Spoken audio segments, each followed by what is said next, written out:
Bonjour à tous, vidéo assez spéciale aujourd'hui puisque je me trouve actuellement à l'hôpital Lyon Sud, Pierre Bénite, là où a été transféré Nordal Lelandais par la demande de son avocat, puisqu'apparemment il souffrirait soi-disant de crise d'angoisse et d'après les rumeurs il aurait des envies suicidaires. On a pu s'entretenir puisque je ne suis pas tout seul, on est venu sur place avec plusieurs personnes qui se sont déplacées dans le froid très tard. Pour justement venir ici et montrer notre mécontentement, puisque cet individu essaye de se faire passer pour une victime, essaye de faire passer tout ça par la psychiatrie et essaye de réduire au minimum son acte pour pouvoir faire une peine minimale par rapport à tous les dégâts maximaux qu'il a fait. On a pu s'entretenir avec des policiers qui, les pauvres, malheureusement ne font que leur métier, ils font qu'exécuter les ordres qu'ils ont et ils sont aussi peinés que nous. Voilà, on est venu, c'est un acte assez désespéré qu'on a fait, mais parce que c'est en hommage à la petite Maëlys. On a tenu à venir ici, on a tous fait des kilomètres pour venir ici, et puis dans l'espoir de le croiser, puis de lui cracher à la figure et de lui montrer à quel point le dégoût de la France et le dégoût de l'humanité tout entière envers ces monstres qui tuent par plaisir. Il est certainement à la tête de plusieurs meurtres et plusieurs faits similaires, puisque il n'a même pas été encore jugé pour celui-là, qu'il a plein d'histoires qui ressortent sur lui et qui sont un petit peu similaires, etc. Donc aujourd'hui, simplement, on va rejoindre les mots de la maman de Maëlys qui a dit il y a quelques jours tout simplement que non, en fait, tu as des crises d'angoisse, en fait, Nordan, et là on est à quelques mètres de toi, hein. Tu as des crises d'angoisse parce que c'est Maëlys qui est en train de te hanter. C'est Maëlys, ce petit ange à qui tu as ôté la vie, qui avait la vie devant elle, hein, à qui tu as ôté la vie lâchement et à qui tu as fait tant de mal, hein. C'est elle qui est en train de te hanter. Voilà pourquoi tu as tes crises d'angoisse. Et voilà pourquoi toute ton existence, le peu d'existence qui te reste, puisqu'apparemment tu voudrais mettre fin à tes jours. Mais voilà pourquoi tu es dans cet état-là. On aurait aimé te croiser et te cracher au visage. On est plusieurs ici. On aurait aimé te croiser et te cracher au visage pour te montrer à quel point tu es un être abominable et à quel point tu as pu faire du mal à sa famille. Parce que sa famille aujourd'hui, ils sont dans le désespoir et ils sont totalement peinés. Et aujourd'hui, ils ont mal. Ils ont mal. Ils ont mal parce que sa maman, on lui a ôté son enfant. Son père, on lui a ôté son enfant. Sa sœur, on lui a ôté sa sœur. C'est immonde ce que tu as fait. Et n'essaye pas de faire passer ça pour de la psychiatrie. Parce que, crois-moi, un être comme toi, qui calcule son coup et qui garde le silence aussi longtemps que ça, c'est quelqu'un qui a bien calculé son coup depuis très longtemps et qui doit avoir fait ce genre d'acte plusieurs fois.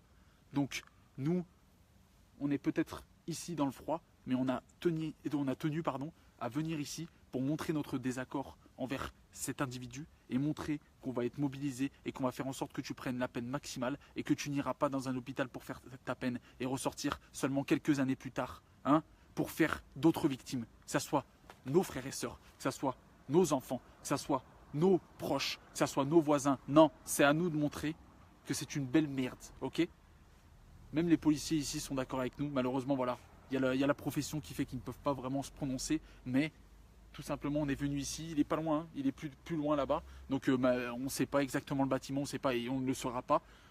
On est venu pour lui cracher au visage et pour lui montrer toute la haine qu'on a envers lui. On n'aura pas de violence, rien du tout. On veut juste lui montrer que là où il ira, il sera traqué. Salle de tribunal, de partout. Et on va lui montrer à quel point il nous dégoûte. Parce que nous, ça nous dégoûte. Moi, je ne pouvais pas dormir. Je ne pouvais pas dormir en sachant qu'il était là, à quelques kilomètres de chez moi. Et qu'il était là tranquillement en train de faire semblant qu'il avait des petites crises d'angoisse, en train de faire semblant que monsieur avait des envies, alors que c'est totalement faux. C'est juste un psychopathe. Oui, mais qui ne mérite pas d'aller en hôpital psychiatrique. Non, non, tu vas aller en prison, tu vas le faire dans ta cellule, hein, et encore, c'est nous qui payons pour ton bien-être à toi, parce que tu vas être bien en cellule, hein. Tu vas être tranquille, tu vas être isolé, parce que ne croyez pas que les pédophiles sont avec les autres personnes, hein. Ils sont isolés, hein, bien comme il faut, et puis ils sont entre eux.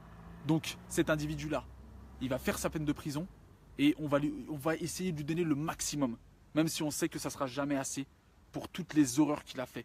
Parce que la petite Maëlys, moi ça me brise le cœur. Elle a été complètement, elle a été tuée, elle a été démembrée, elle a été enterrée. Il est reparti au mariage, il est revenu et il croit qu'il va nous la faire à nous. Ça marchera pas mon petit Nordan. On va être là et on est là dans le froid, la nuit, en direct de l'hôpital de Pierre Bénite, dans la région lyonnaise, et on te lâchera pas. Et on va te cracher au visage. Et on essaiera de rester jusqu'au moment où tu vas partir et on va essayer de te cracher au visage pour te montrer à quel point tu es une pauvre merde et qu'on va pas te lâcher. Que nous aussi on va te hanter comme le fait Maëlys, elle est en train de te hanter. Voilà, merci à tous de m'avoir écouté.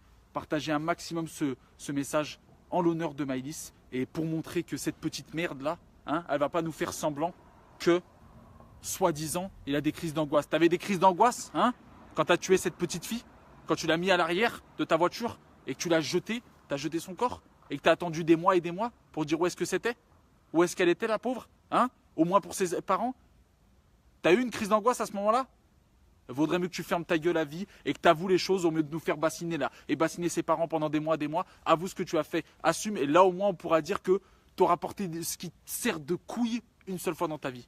Je suis désolé à tous pour, voilà, pour ces vulgarités, mais voilà, les mots me dépassent. Et quand je sais que cet enculé est à quelques mètres, j'aurais aimé lui cracher au visage. Aucune violence, j'incite pas à la haine, mais lui cracher au visage pour lui montrer à quel point tous on le déteste et on peut plus, et on veut juste qu'il paye pour ce qu'il a fait. Voilà, merci à tous. Et puis bah, j'envoie tout mon amour à la famille de Maëlys. Voyons, on l'a pas oublié, on l'oubliera jamais, elle sera toujours dans nos cœurs. Et voilà, la jeunesse, les plus anciens.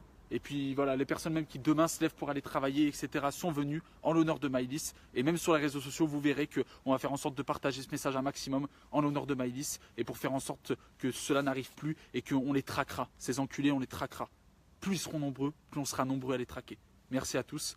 Je te donne rendez-vous dans une prochaine vidéo. Et puis t'inquiète pas Maëlys, on t'oublie pas. Et on traquera cet enfoiré pour qu'il paye. Merci à tous et à très très vite dans une prochaine vidéo.